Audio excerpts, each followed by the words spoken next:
Salam alaikum chers amis. J'espère que vous allez tous bien en ce début de la nouvelle année 2021 et je vous souhaite à toutes et à tous une très bonne année. J'avais auparavant expliqué que ce soit le calendrier lunaire ou solaire, cela n'affecte pas notre pratique religieuse, hormis le fait que nous avons des jours sacrés qui dérivent dans le temps, comme le mois de Ramadan par exemple. Je pense que c'est l'un des problèmes avec le Mus'haf qui est dans le désordre qu'il faut régler le plus rapidement possible. Bon, quand je dis rapidement, pas là en 2021, mais au moins dans les 5 siècles à venir, quoi. Alors, contrairement à ce que pensent certains arriérés, il n'est pas haram de souhaiter la bonne année. Mais par contre, il est haram de rester indifférent aux mensonges et aux manipulations apportées à notre religion. Et il est utile de rappeler en ce début d'année que l'islam révélé et transmis par notre prophète bien-aimé Mohammed alayhi salam n'existe plus. Il a été perverti au fur et à mesure du temps, étape par étape, après la mort du prophète. Et cela est prouvé scientifiquement d'abord par le Coran, d'accord, et par les livres d'histoire et les hadiths, qu'on déplaise à certains hypocrites. La perversion est telle que, hormis le désordre et les tahrifs dans le Mus'haf, le culte proprement dit n'existe pas. Il n'y a pas de culte. Par exemple, la salate, comme je l'ai déjà dit, elle a été pervertie. C'est d'ailleurs l'un des concepts qui a été perverti en premier. D'une action sociale, entre guillemets, ils en ont fait un lien et une prière en groupe. En parlant de salat, vous avez des charlatans qui, après avoir visionné mes vidéos, commencent à affirmer que la salat n'est pas la prière. Bien entendu, ils avancent des choses de leur propre chef qu'ils ne seront jamais en mesure d'expliquer scientifiquement. Il y en a un aussi qui a entendu de ma part que la salat n'est pas la prière. D'ailleurs, il avait déjà entendu beaucoup d'autres choses de ma part qu'il n'a pas réussi à développer, mesquine. Et n'arrivant pas à s'en sortir avec le lien, il a dit que quand tu te courbes dans la prière, ton dos se transforme en une antenne et ça crée un lien. Voilà. Donc, il faut faire attention à ces charlatans qui sont passés pour des coranistes ou des chercheurs de vérité ou autres. Ils inventent sans études scientifiques des mois de Ramadan, ils inventent des prières, des salates. Ils veulent même réinterpréter le Coran à leur manière avec des synonymes. Donc, faites attention à ces personnages. Et je pense qu'il est important de le redire, savoir uniquement lire l'arabe, ça suffit pas pour donner son avis ou interpréter les versets du Coran. D'accord ? Alors ensuite, nous avons le Hajj. Le Hajj demandé dans le Coran n'a rien à voir avec le pèlerinage de nos jours qui est une bid'a. Mesquin, on lui a dit, tu fais 7 fois le tour de la Kaaba et tous tes péchés sont pardonnés. Le compteur, il est remis à 0. Il était content. Il a fait 2 tours de plus. Allez, c'est une sadaqa de ma part pour Allah. Et il y retourne l'année d'après pour être plus pur encore. Ma pauvre mère, elle y a été 5 fois. Au moins 40 000 € partis dans les poches de ces charlatans. Si elle aurait acheté 40 000 € de nourriture pour chiens, elle aurait distribué cela aux chiens errants dans la rue, vous savez, les chiens abandonnés qui meurent de faim, que l'on croise parfois, elle aurait au moins eu des hasanettes, vous voyez. Bon, je le dis là entre nous, je ne dis pas ça à ma maman au risque de la blesser, mais ce qu'elle a 80 ans. Déjà, à peine je lui dis que l'islam a été perverti, elle me dit que je suis devenu un kafir, mesquine. Je fais beaucoup de doigts pour ma maman. Voilà. Les jeunes déjà, ils ont du mal à comprendre. Alors va expliquer à une personne de plus de 80 ans que toute sa vie, elle a été dans le shirk. C'est très compliqué. Après, vous avez le sacrifice, l'assassinat d'animaux en masse pour Dieu, el-adha, une perversion. Et je l'ai expliqué et prouvé dans ma vidéo. Brigitte Bardot, elle a kiffé ma vidéo. La circoncision, altérer la création divine et en faire une condition pour adhérer à l'islam, la hawla wa la quwwata illa billah. Allah a envoyé ses révélations et l'homme a mis ses conditions. Voilà.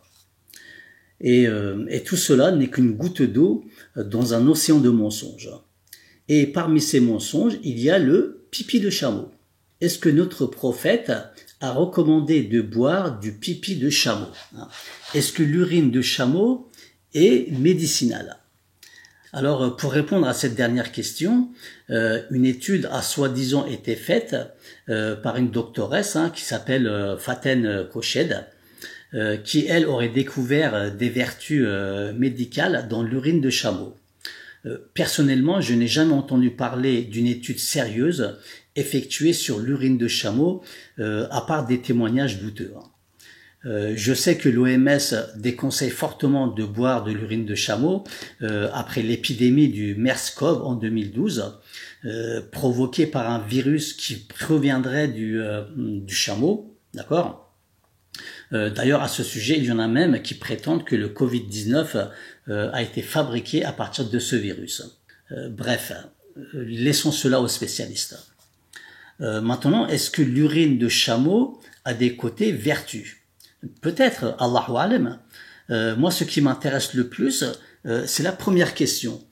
Est-ce que notre prophète Mohammed alayhi salam a-t-il recommandé de boire de l'urine de chameau? Voilà. Alors, cette histoire d'urine de chameau n'a rien à voir ni avec l'islam, ni avec notre prophète, chers amis. Ce sont des sujets qui sont expliqués dans les anciennes cultures iraniennes. C'est juste une recommandation de l'Avesta. L'Avesta qui est l'ensemble des textes sacrés zoroastriens. Les anciennes croyances perses ou iraniennes, si vous voulez. À l'époque, les zoroastriens croyaient en cela. Je vous avais parlé auparavant du choc de culture avec l'expansion de l'islam.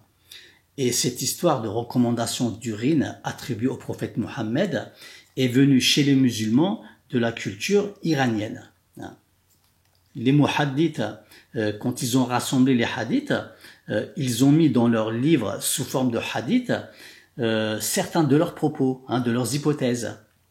Donc le hadith que vous trouverez sous plusieurs variations attribuées au prophète de l'islam qui recommande de boire de l'urine de chameau est totalement faux. Voilà. C'est un hadith qui a été fabriqué en s'inspirant de l'Avesta. Tout comme la croyance au Mehdi qui sort du livre d'Ardaviraf. Les anciennes croyances mésopotamiennes, quoi. Et ils aiment ça. D'ailleurs, quand vous lisez ce hadith, et je vous invite fortement à le lire, je vais le mettre à l'écran. Voilà. Quand vous lisez ce hadith, est-ce que ça vous rêve? Quand vous lisez ce hadith, est-ce que ça reflète en vous l'image du prophète donnée par Allah dans le Coran?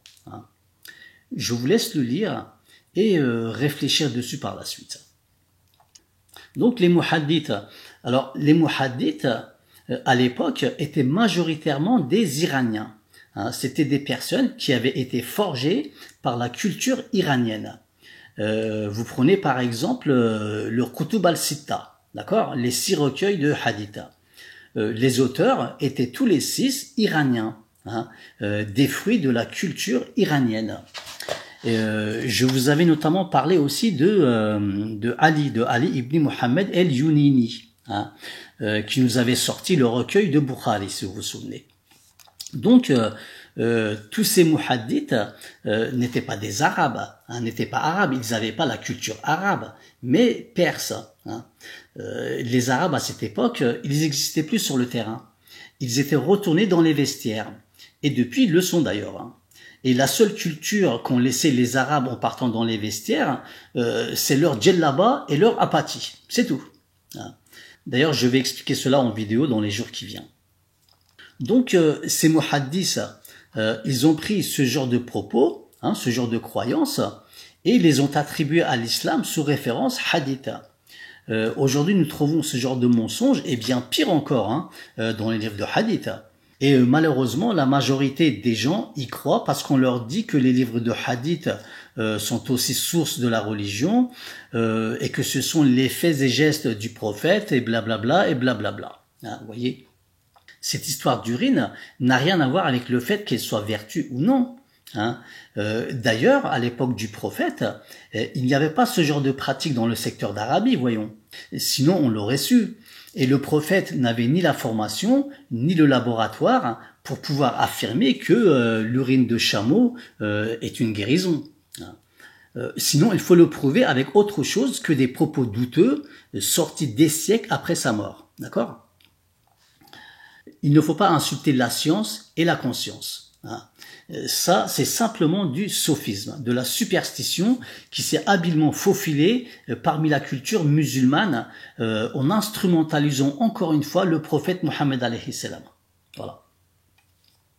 Beaucoup de personnes de nos jours croient en ce hadith et en d'autres encore qui sont aussi absurdes les uns que les autres. Et ils sont persuadés de la véracité de tous ces propos sur le pipi de chameau. Hein. C'est dingue quand même. Malheureusement pour eux, cela n'a rien à voir ni avec le dîn, ni avec l'islam. C'est de la superstition, de la conjecture. Ce n'est pas une croyance musulmane, mais une croyance zoroastrienne qui est passée des Perses aux musulmans. Voilà. Je vais expliquer dans les prochaines vidéos comment, après le croche-patte des Omeyyades, les Abbassides et leur culture perse ont achevé l'islam. Donc, le pipi de chameau, c'est dans l'Avesta, d'accord? Et le hadith attribué au prophète à ce sujet est totalement faux pour ma part. Hein. D'autant plus que j'ai fait une vidéo sur le fait de couper les mains des voleurs. Alors, à travers mes vidéos, chers amis, j'ai réfuté beaucoup de personnes sur divers sujets. Hein. Des sujets simples en plus, hein, afin qu'ils comprennent leurs erreurs et qu'ils en informent les musulmans. Mais ils font les sourds, les hypocrites.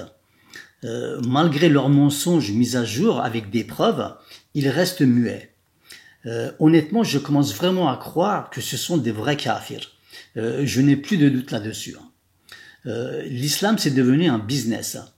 Il est aussi bien utilisé pour des intérêts politiques que pour des intérêts personnels, financiers. Pour eux, vous êtes simplement des clients potentiels. Surtout sur les réseaux. Hein. Les abonnés sont de bons clients.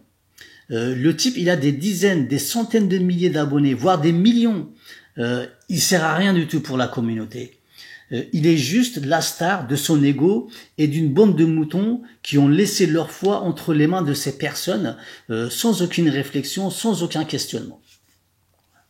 Oui, mais si j'accepte que je me suis trompé, c'est un signe de faiblesse. Non, bien au contraire.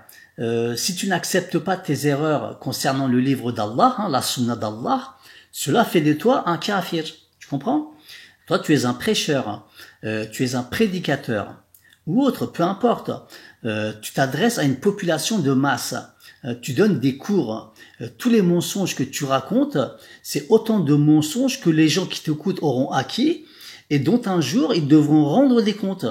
Hein.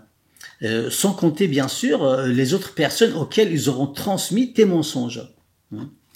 Regarde dans la sunna d'Allah comment cela doit se passer. D'accord? Nous allons aller à la sourate Baqara au verset 159 et 160. Bismillahirrahmanirrahim. Certes, ceux qui cachent ce que nous avons fait descendre ont fait de preuves et de guides après l'exposé que nous avons fait aux gens dans le livre. Voilà ce qu'Allah maudit et que les maudisseurs maudissent, sauf ceux qui se sont repentis, corrigés et déclarés. Je reçois le repentir, car c'est moi l'accueillant au repentir, le miséricordieux. Donc c'était les Surat Baqara 159 et 160. Donc là, les versets sont clairs, nets et précis. D'accord ? On peut se tromper et tromper les autres sans le savoir, mais il ne faut pas être la victime de son ego. Il faut reconnaître ses erreurs.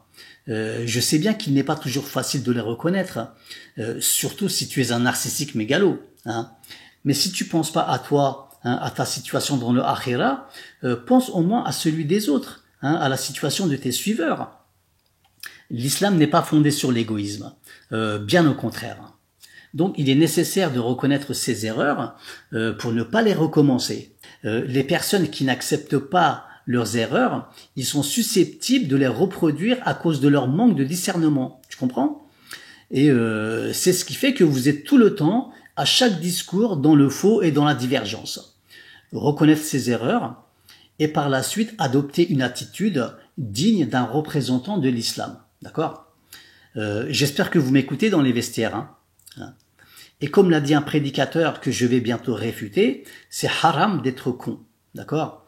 Et il n'a pas tort là-dessus, malgré qu'il pense peu celui-là. Hein. Donc voilà, chers amis, ma vidéo se termine ici.